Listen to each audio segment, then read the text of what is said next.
So, hi, Abby. Thank you for joining me. I'm very excited to talk about your patient story and, where you started with gastroparesis and where you are now. So, I would love to give you some time to talk to us about your diagnostic journey and how you got here. Yeah, well, thank you so much for having me. So February 15th of this year will be my 5-year anniversary of having gastroparesis. My story may seem unique, but it really isn't. I actually got gastroparesis from COVID. And yep. And I'm finding a lot of people who are going through the same thing as well. So I'll kind of just take you through the timeline of the diagnosis. I moved to Ohio after I finished my undergrad degree, and I started a substitute teaching position in 2021. Immediately after that first day, I had a very bad feeling because the teacher was out from COVID.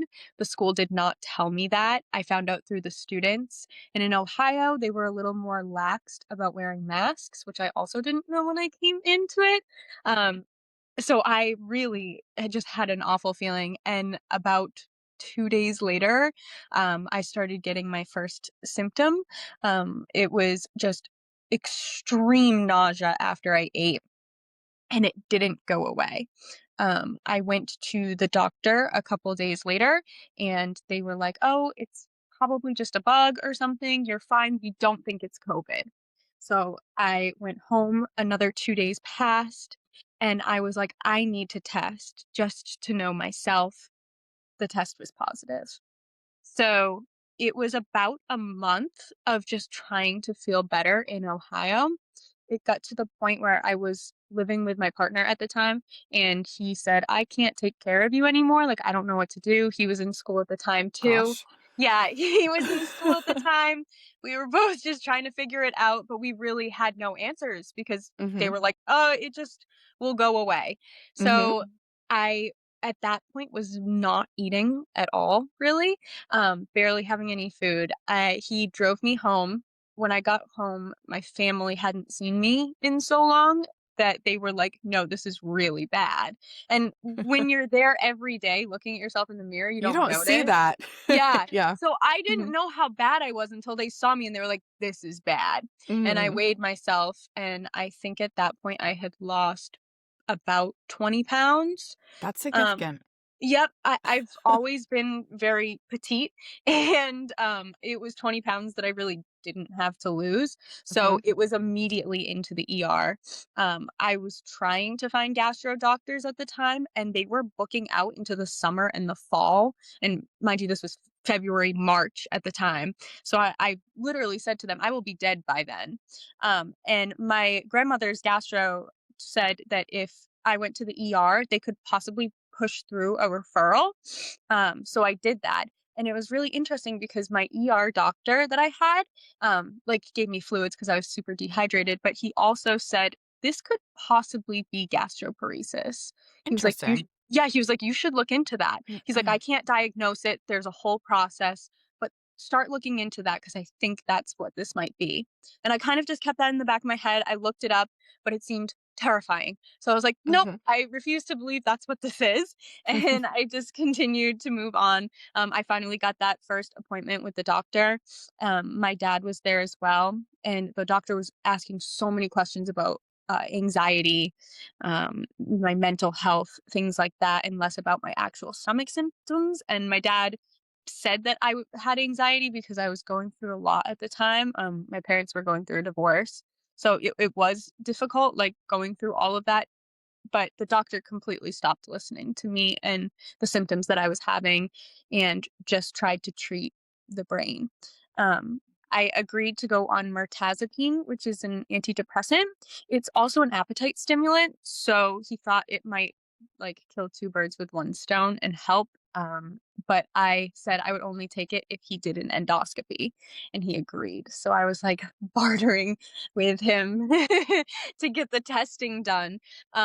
I had that endoscopy on April 1st, April Fool's Day, and Mhm. he didn't find anything, which was super disheartening. I was like, where do I go from here.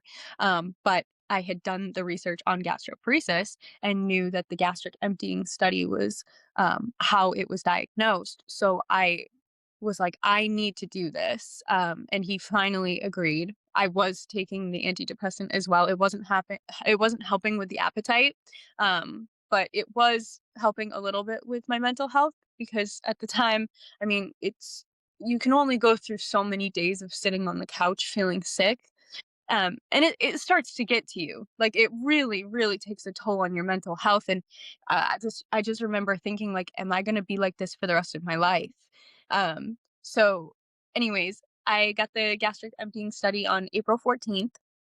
That night, I called because they said that they would call me. They never called. So They I never do. called.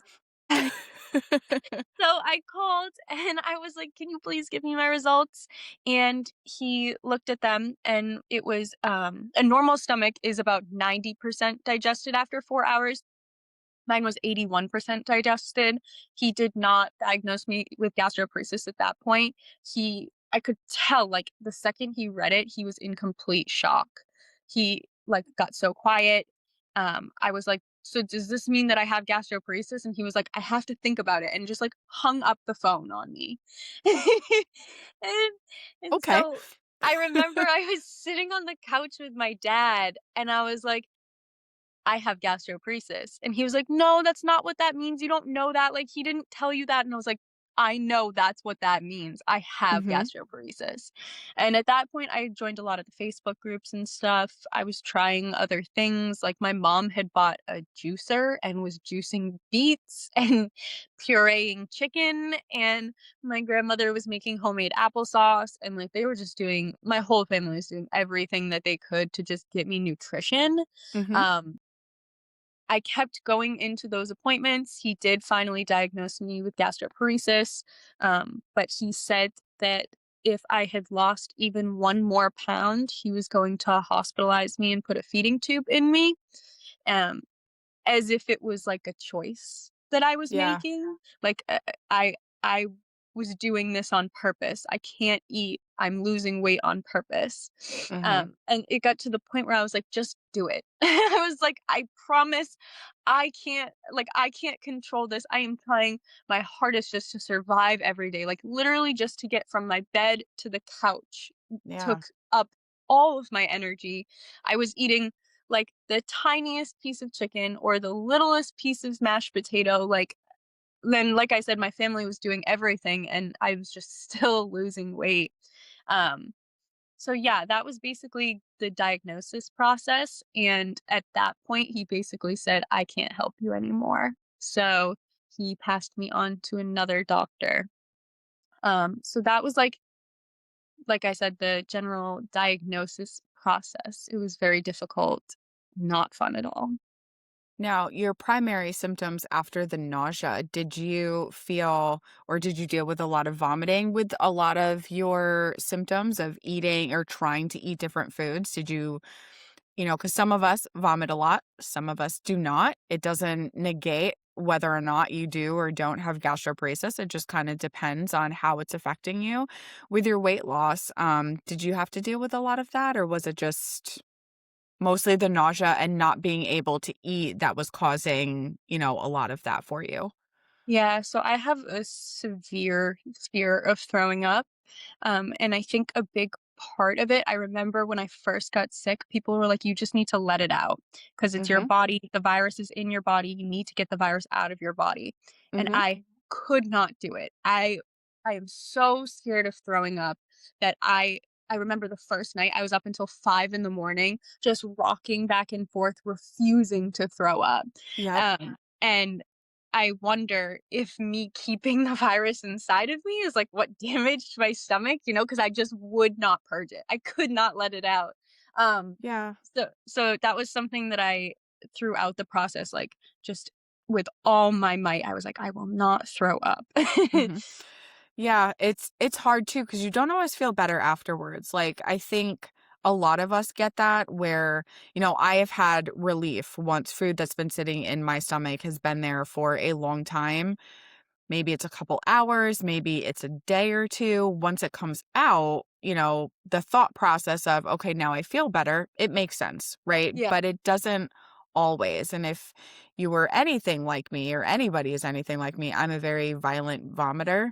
It's just how my body is. So it causes a lot of pain. I get broken blood vessels in my Oh, face. I gosh, swell yeah. really bad. It hurts my throat as it does for most people. So it's like, it's a give and take, right? Like, which is worse, sitting and just kind of not necessarily holding it in on purpose, but holding it versus letting it all come out. But sometimes as much as you want to throw up, you can't. So Right, it's not something that's easily controllable at right. all. Yeah, and sometimes it was like, I just need to let my body do its thing, you know? Even, like, still to this day, I'm like, I just need to go with the flow of my body, but Mhm. I fight it every step of the way. Like, I would literally fall asleep sitting up because I refused to get sick. Like, I wouldn't lay down because I knew it made me sicker, but yeah. Yeah. No, it's tough. That beginning piece of the journey of getting sick, not knowing what it is, hearing a diagnosis because you want a diagnosis in the hopes that that means there is a cure, a treatment, a something to feel better. But then you get this diagnosis and there's not a lot on the other side of it to make you feel better. So Exactly. it's Yeah, it hard was to like get the diagnosis. yeah, it was like, "Is this relief?" Like, it was relief in the fact that I wasn't crazy, Mhm. because it got to the point where I genuinely thought I was insane, and then it was all in my head. And that Yeah, was really that's hard tough. that was hard to grasp, yeah. That was hard to understand, like, am I really, like, genuinely going insane? But I had to trust my body every step of the way. I've always trusted my body and been very in tune with it. So, I knew that this was something that I couldn't control, and then when I did get that diagnosis, it was like, "I told you so," you know? Mhm. Because I am, like, a stubborn person, but then that also came with a wave of depression that I had never, ever felt before, like, so, like, I'm not sure if I said this at this point, but it was 6 months without a single good day, Yeah. a It's at so hard. 6 months of that, like, 6 months of being in a flare, and I know some people can be in a bad flare for, like, years, you know, like, you can be in a flare for a really long time, but 6 months of a flare when you don't know what you have or what's going on is Yeah. scary because it's like, is it always going to be like this? If you don't see the light at the end of the tunnel, like, that depression can get you, like, really bad. Like, I was like, I genuinely cannot live like this for the rest of my life. And then I Yeah. had that one good day. And when I say good day, it's not like a symptom-free day, but it was literally just, like, a second of relief. Like, I ate something and I didn't feel absolutely horrible after. Mhm. And that's how I knew it's gonna come and go in waves, you Yeah. know? Yeah, that learning process and that Yeah. feeling process is very, very difficult to manage. We're going to pause here for now on Abby's story, so make sure you stay tuned for part two.